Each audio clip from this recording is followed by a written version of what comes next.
Saat melaksanakan proses seleksi penerimaan anggota Polri di Polda Bali, Kapolda Bali tegaskan penerimaan anggota Polri tetap harus bersih, transparan, dan berbobot. Sementara itu, ribuan peserta ikut serta dalam proses seleksi penerimaan anggota Polri.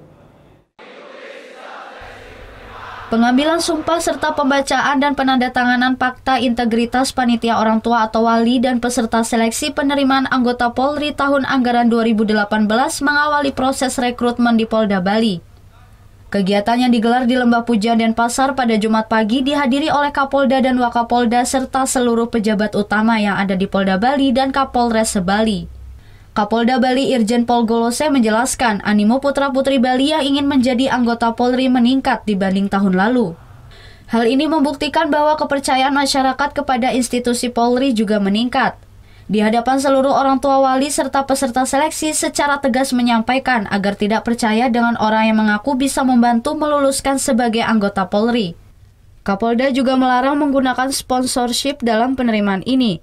Hal ini bertujuan agar anggota Polri yang lulus seleksi sesuai dengan kemampuannya sehingga menghasilkan SDM Polri yang berkualitas, kompetitif, dan berintegritas.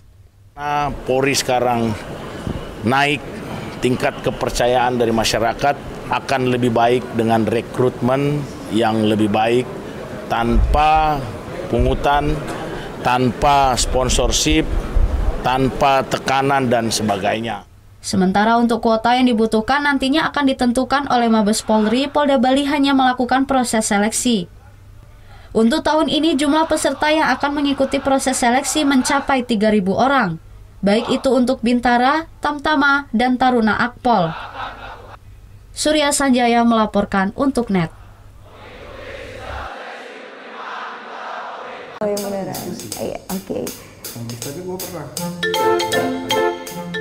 Nah, udah kan untuk beritanya? Jangan lupa di-subscribe, di-like, dan juga di-komen ya akun YouTube dari Net Bali. Terima kasih udah subscribe. Yang belum, jangan sampai lupa. Di sebelah sini nih.